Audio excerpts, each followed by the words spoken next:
What's up, ladies and gentlemen, boys and girls? Your boy, TheDreadMan, is back.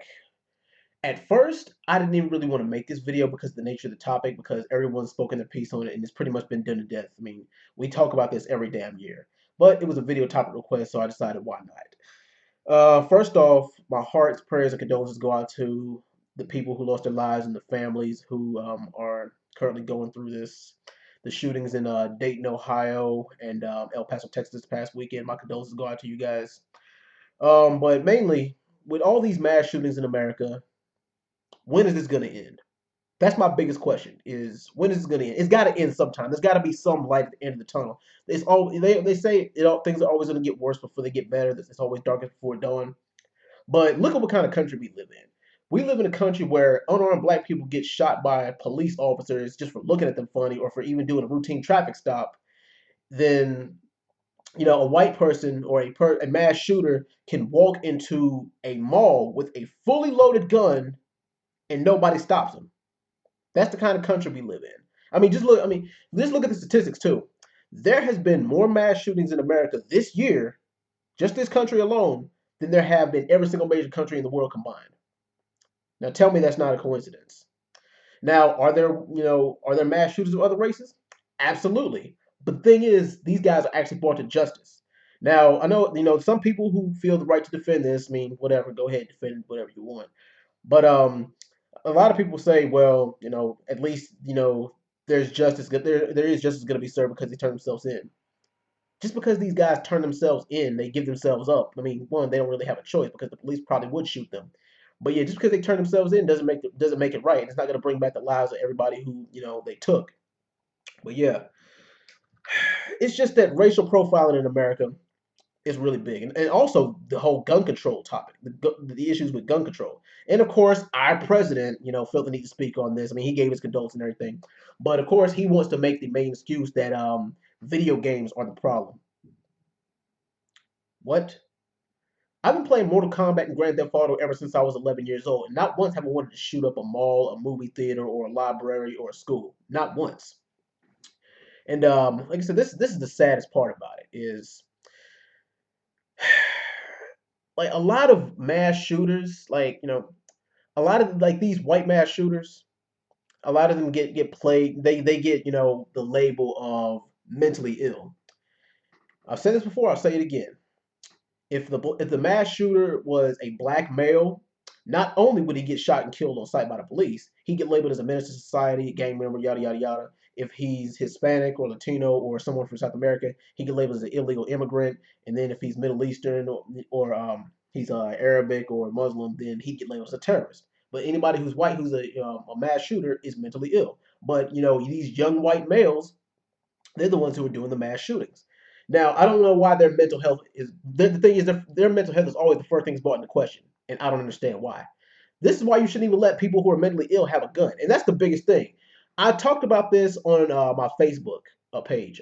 Is who should have a gun and who shouldn't? Who shouldn't?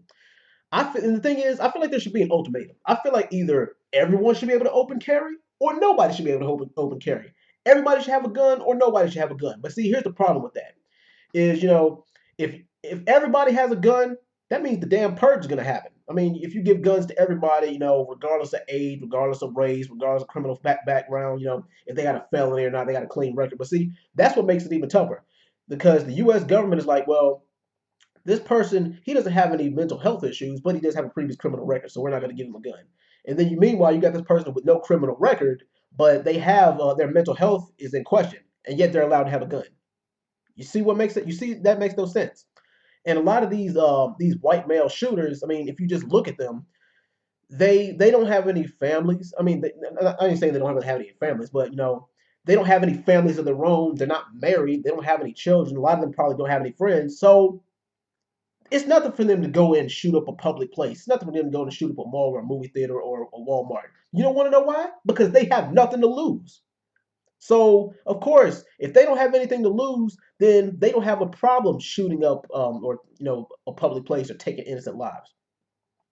And now everybody's heard of the Centoya Brown story, where a 16-year-old girl, she's 31 now, a 16-year-old girl who was solicited for prostitution and sex.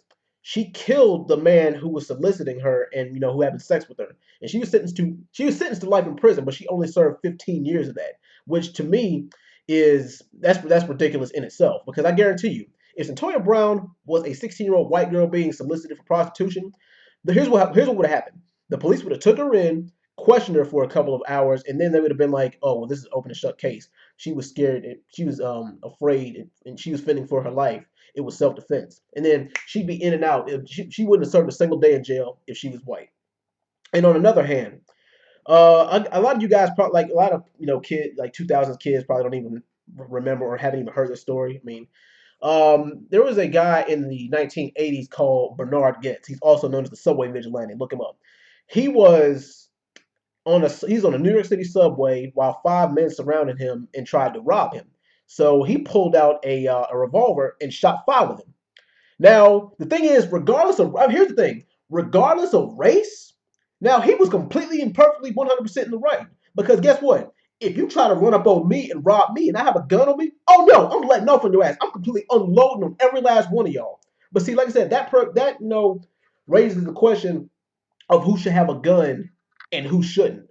Because a lot of people with a gun have a family to protect. I mean, because a lot of people who are registered, a lot of people who can legally carry, they have kids, they have wives, they have like people, with guns.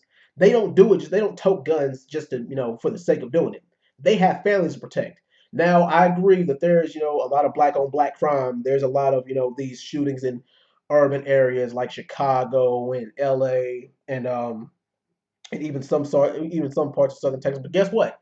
A lot of people who do black on black crime, quote unquote, there's actually justice. There's actually a means to the end. Those guys are actually punished for their crime, and that's just it. But like I said, there really does have to be some kind of there's got to be some kind of leeway. There's got to be some kind of middle ground to this thing. It's like who do we decide to give a gun to? Because like I said, a lot of these mass shooters walk in to public places with a fully loaded assault rifle or pistol and just start shooting. And like I said, so what if they give themselves up? It doesn't matter if they give themselves up or not. Well, I guess that's a lot of people's excuse for them, not getting shot on sight. It's like, well, these guys, even though they might have shot 2 dozen people and we took them in, even though they're guilty in the eyes of the law, they deserve to have a fair trial. Really? You believe somebody deserves a fair trial after shooting 2 dozen people? No. Like I said, these guys, they probably are going to get the death penalty. They probably are going to get life in prison. But like I said, regardless, it's not going to bring back the lives of the people, that were lost. But like I said, it really, like I said, it's not the first time something like this has happened. And as much as I hate to say, it's probably not going to be the last time either. But like I said, my heart, thoughts, and prayers go out to everybody who lost their lives. And like I said, as far as the gun control laws, like we can only crack down on it so much. But this is really going to be a hot button topic in the 2020 debate for the U.S. presidential office. So yeah, I mean, we'll see, guys. But anyway, I spoke my piece on this topic, and hopefully, you guys. I mean, tell me what you guys think. Like, as for, whose fault is it for these mass shootings? I mean, we know who's at fault, but like, what should be done about it as far as gun control laws, as far as mental health, as far as criminal background? What do you guys think? But anyway, I'm out, guys. Thank you guys for watching. I'll be back with another video soon. Peace.